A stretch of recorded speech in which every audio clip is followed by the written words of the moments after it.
I guess we got to talk about those two Monday night football games, shall we? The end of week 15. Oh, God. Why are they trying to hurt your head with two games that were deplorable and bad? Let me start with the heinous one first. They both were, but the end one, the Las Vegas Raiders in Atlanta. That was an ugly game in so many ways that it's not even funny. Even in their prime days, that was an ugly game. The Raiders are just pitiful and just embarrassing. I mean, they really had a chance in it. I like that one receiver that they got because he was catching some balls, but the Raiders just don't want to win. They just, I mean, it's pathetic, I mean, and now you're with your third string quarterback because the quarterbacks are hurt and they stink anyway. And Atlanta, Kirk Cousins, who just takes money and probably he got to be a politician in his future days because this cat stays enough to keep an average record. And if Tampa Bay loses, they got the tiebreaker if Tampa Bay loses and Atlanta wins out. So guess what? Atlanta could win the division. That's Kirk Cousins right there in a nutshell.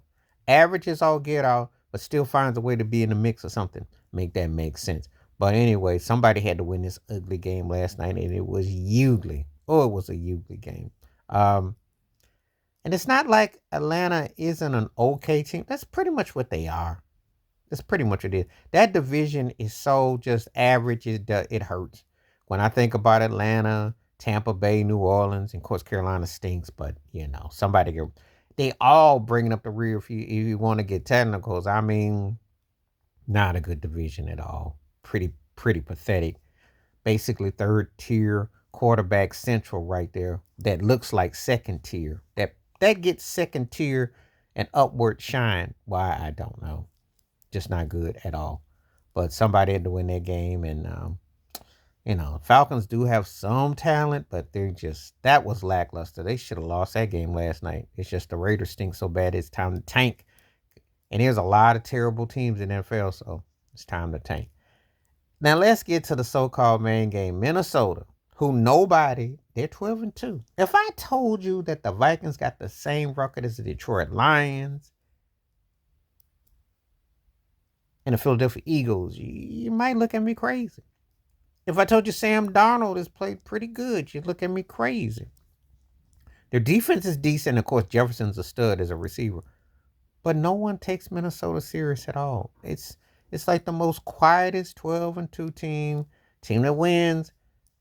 Now, granted, they beat the Bears last night, and I told you before, the Bears could fire everybody after they lost that game in Washington. Now, this is where I have conversations with people sometimes when they talk about how things have changed. I say, yeah, things have changed, but I will tell you something. No matter what the sport is, someone's faux pas, and for those who don't know what that means, translation, if you ain't got Google on you, an error or mistake in a big time game or something, sometimes you don't recover from that.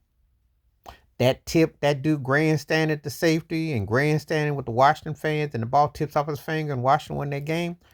The Bears were never the same after that. Do you know they win that game, and they had another game that they blew? If they win those two games right about now, they may be considered a wild card. That division is so competitive because, as you know, Detroit, Green Bay, Minnesota all got 10 wins. Chicago could have been in that mix too. Could have. But that one faux pas and their season went down the drain and they never recovered. They've been under hypnosis of just bad offense ever since. Caleb Williams is learning. This ain't SC. He's learning.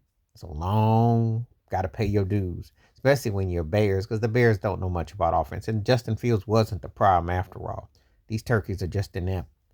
How they're looking like that 4-10, how that 4-9, how that looking? I mean, it's just not good. It's bad football. Minnesota they were with them last night, and it was pretty much over. The Bears are just their season. If it was a strike short, had they season ended after week 8, they might have been a playoff team. It's one of those kind of situations. If there was a strike short season, may have saved you from the embarrassment that has come, because they went from being potential hopeful to they just quit on the team. The whole body language is just off. So Monday Night Football need to do a better job. I'd rather watch them throw an old school game and put this mess up. This does not merit Monday Night Football. Not no 2 games for that mess. That was brutal. Both of that was brutal. Brutal football. And that's one of the reasons why people stop watching this mess. Because until you put quality games or some intrigue, that's no intrigue watching that. That's paint dry there. So that's my thoughts and takes. Yeah, Minnesota and Atlanta won, but those were a couple of lackluster games if you ever seen any. Please like, subscribe, welcome thoughts, comments, and I do respond. Thank you. Wash your hands, keep your mind clear. Watch out for another share if you like, and hit that membership. Stay safe, stay blessed, stay woke, stay free. I'm out one time. Peace.